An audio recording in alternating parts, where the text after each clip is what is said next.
Tonight on the Daily Debrief, verdicts in 2 trials. Look at the face of somebody that is filled with hatred. A prosecutor lashes out as jurors must decide whether to execute a convicted cop killer. Plus, jurors decide the fate of a man accused of killing his infant son through neglect. That's straight ahead on the Daily Debrief for Tuesday, November 6th.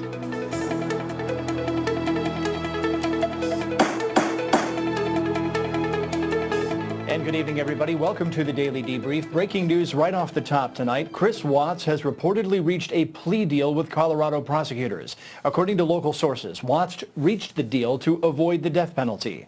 Details are still emerging about that purported plea deal, but we do know Watts was scheduled to appear in court this afternoon. Watts was accused of killing his wife Shannon and his 2 daughters Bella and Celeste. Shannon was pregnant with the couple's 3rd child when she disappeared and was found dead. Now to the case we've been covering on the Law&Crime Network today. We begin in Memphis, Tennessee with one of those 2 cases where jurors have delivered a verdict on whether Tremaine Wilborn should be executed or sent to prison for life. Just as this trial was beginning, Wilborn pleaded guilty to carjacking and firearms charges. That left jurors to decide whether he was guilty of the first count, murder. They agreed that he was. This case involved the death of Officer Sean Bolton. Jurors agreed that Wilborn shot Bolton 8 times to stop Officer Bolton from arresting him.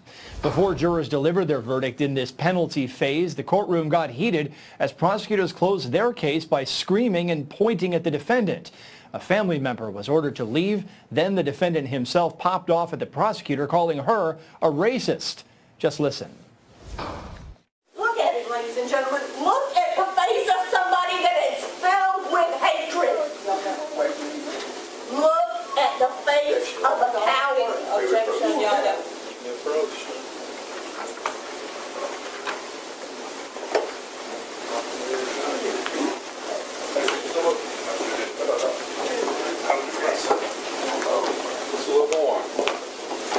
It is in your best interest not to say things and use profanity. She called me a coward. Wilborn, it's in your best interest not to continue along this dialogue. Come on, man. You gonna let me won't come and get Mr. Wilborn, if you want to stay for the rest of the trial, you may, but this I don't outburst want will to not stay be the rest of the continued. trial. I ain't got to stay the rest of the trial. You can step in the back then, Mr. Wilborn. Racist ass crap. You can step back in the back. Y'all black and y'all making white folks say y'all dumb as hell. So the judge had to decide 2 things after that whole scenario unrolled. First, whether the prosecutor was out of line, and second, what should happen to the defendant for mouthing off. The decision? No mistrial here.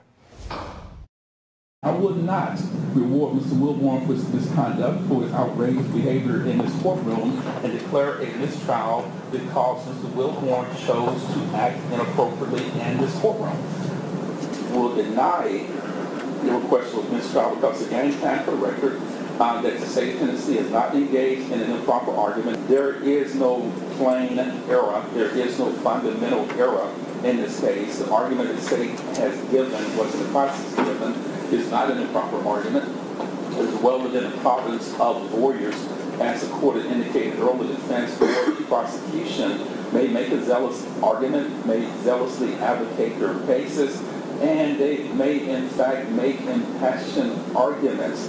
Accordingly, again, prosecutors, no less than the defense counsel, may use colorful and forceful language in their closing arguments. And that is what Tennessee law is. I would not grant a mistrial because Mr. Wilborn created error, and I would give everybody else a blueprint. If you want to stop your trial, if you want to continue never to go to trial, every time you go to trial, just do something outrageous, interfere with the administration of justice, and a judge would have to declare a mistrial. You can continue that path for 20, 30, 40 years and never bring your case to a conclusion. Here to help us understand what happened there. So, Michael, the judge quoted a case to say in Tennessee, prosecutors can get up there and basically scream at the defendant. So the focus here turns to the defendant, not the prosecutor. That's interesting. It is, because even though I believe in the zealous advocacy, I've never seen a prosecutor go over to the defense table and point to the defendant in his face. Maybe gesture from the podium or somewhere near the jury, but not to do it so aggressively. So I think that was exciting. That was interesting. I'd never seen that before. You know, there was a big debate here here over whether that would have resulted in reversible error in other states, and our experienced prosecutors on staff here at Law&Crime said that it would. But in Tennessee, they allow it. You know, and the judge made the most important point. If you're going to allow that kind of activity by the defendant to cause a mistrial, and by that I mean his reaction, then if I'm the defense counsel, I'm sitting at the table and I'm getting my elbow ready. Okay, my defense attorney, I'm telling my client, now's the time to jump up. What really spurred it on here, though? I mean, it was the prosecutor who really raised my eyebrows first. I think she knew his trigger was a little touchy. The defendant, and she played on that, and she set him off, and it worked. Well, it did, and ultimately this case moved along. Earlier in the day, another prosecutor said she hoped Officer Sean Bolton was thinking of his family, friends, and colleagues in the moments before he died. There is no doubt that Tremaine Wilborn is the one who blew Officer Bolton's face apart and then put 8 more shots in him. Sean, lying in the street, trying to hold his face together with his own hands, trying to call for help. Hopefully, he wasn't thinking about the awful, searing pain.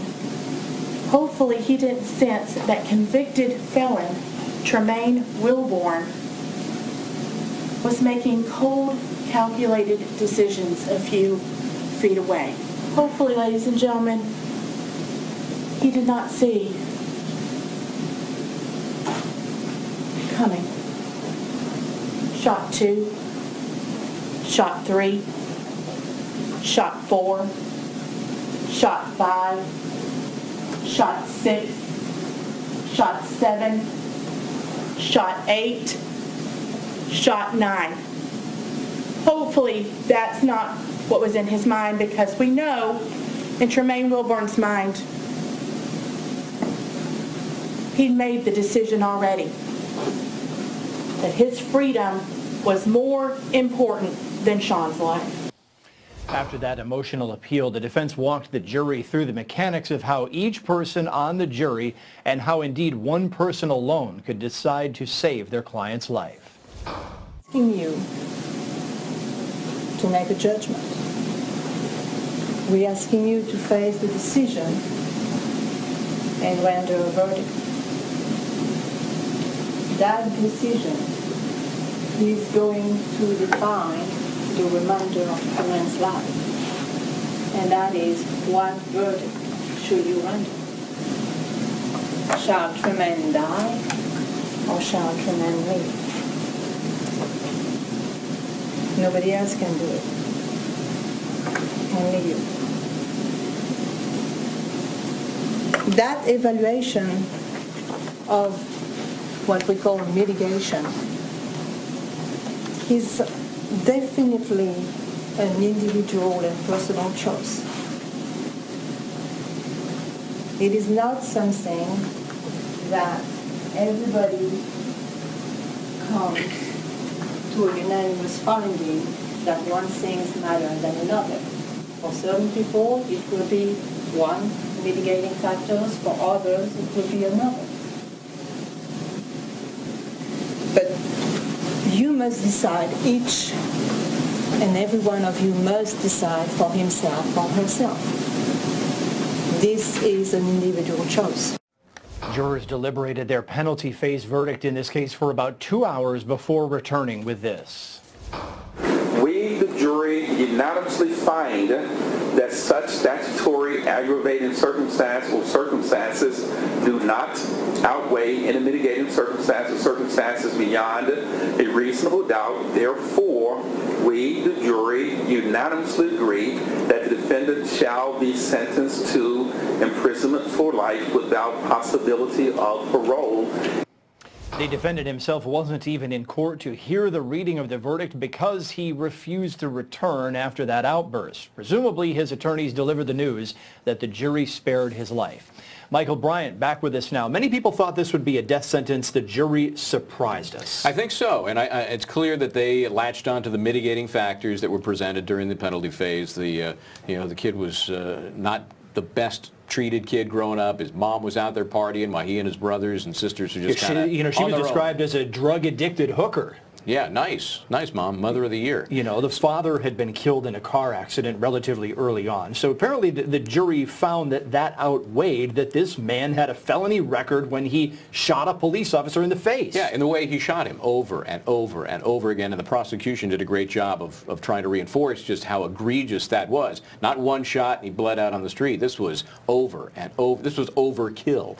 There was a post-trial press conference, and if I was there, I'm that guy, I would have said to the prosecutor, you know, you were up there railing on this defendant. Do you think that turned the jury off and they saved his life because they didn't like the way you handled that closing argument? You know, that's a possibility, because the defendant himself gave the jury plenty of reasons to hate him.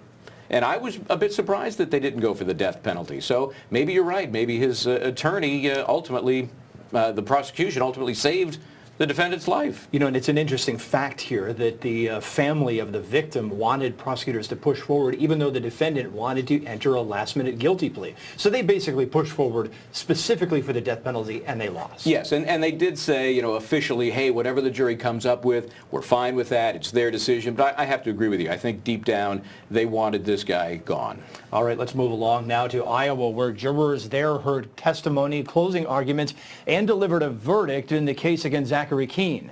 Prosecutors said Keene neglected to care for his 4-month-old child, causing the child to die. Keene was accused under a specific subsection of Iowa's first-degree murder law, which covers the death of a child. He was also accused of child endangerment for basically neglecting his 4-month-old to the point the child died. Keene appeared upset in court during a 911 call earlier this week where his girlfriend checked on him and found that child dead, and then later he refused to look at autopsy photos of his dead child. The defense tactic here has been to blame the authorities, blame the child's mother, but mostly for the defendant to say he had no clue his child was suffering from neglect. The final defense witness was an expert on postpartum depression. Interviews and the depositions that this family was constantly struggling around financial issues. Well, from the depositions and the interviews, it appeared that they frequently moved. Housing, in some cases, was quite inadequate from what I could tell.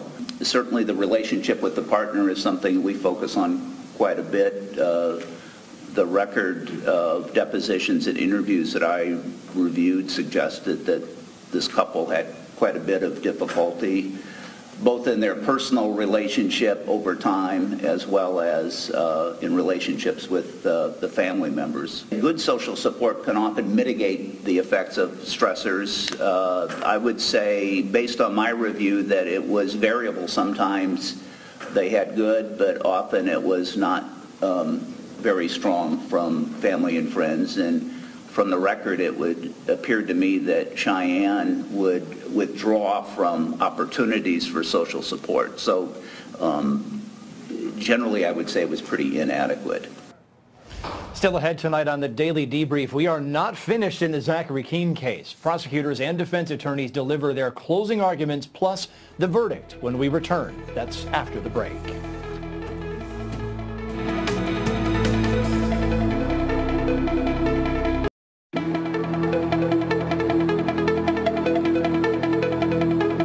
A few other reports tonight before we head back to court for the Keene verdict. It's day 2 of jury selection in the criminal trial against an accused drug lord who once escaped from a Mexican prison. Joaquin Guzman, better known as El Chapo, faces federal charges in the United States. The charges involve trafficking 200 tons of cocaine into the U.S. and accusations he murdered his rivals. Security is tight, and the Brooklyn Bridge has been shut down at times to facilitate secure movements. One potential juror was tossed from the panel because he asked for El Chapo's autograph. Making headlines tonight with Anthony Velez. Here are today's top crime stories trending on Law&Crime.com and across the country. Authorities in Texas released footage of the daring moments a police chief saved an unconscious baby. Splendora ISD police chief Rex Evans was driving in his patrol car when the child's frantic family drove up to him pleading for assistance. That's when Evans snapped into action.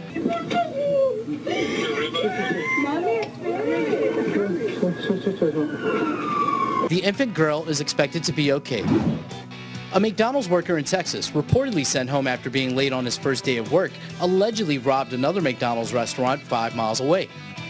19-year-old David Gomez Beltran was arrested after he allegedly wore his newly issued uniform to a different McDonald's restaurant before pulling a gun on the manager and making off with $1,500. Gomez Beltran was reportedly identified as the robber after the manager who sent him home for coming in late on his first day of work recognized the new hire on security footage. Gomez Beltran now faces 1 count of aggravated robbery.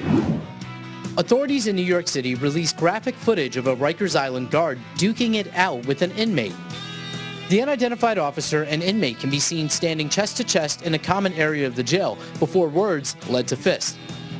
At one point, the inmate can be seen tossing a trash can at the officer, all while other inmates casually saunter by.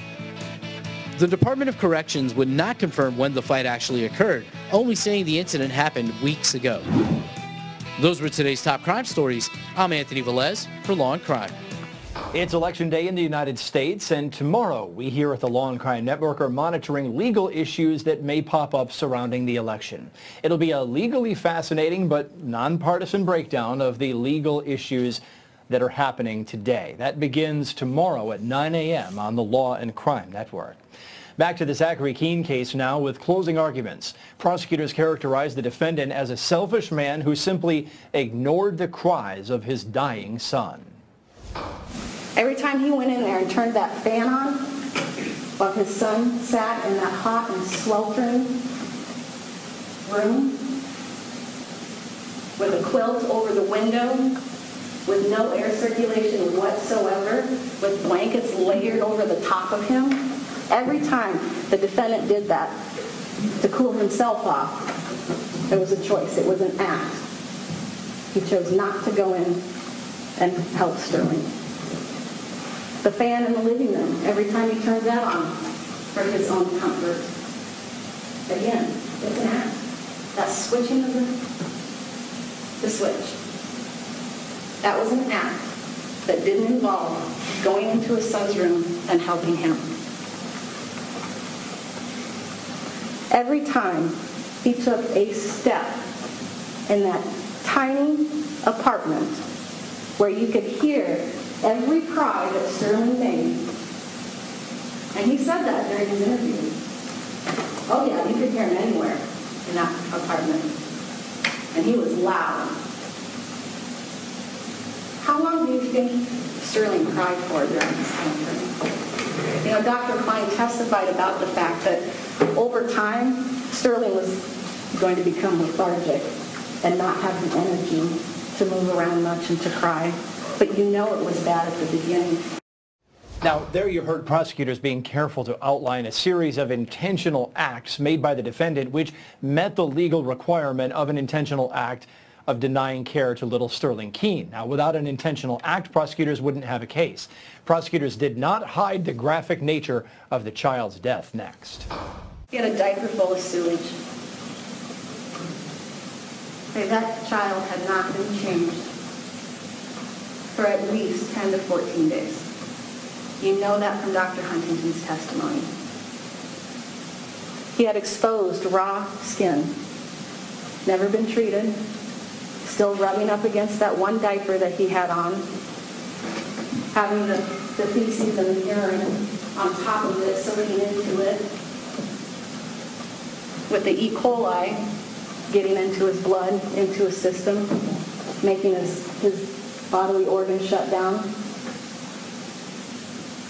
He was hungry and he was dehydrated.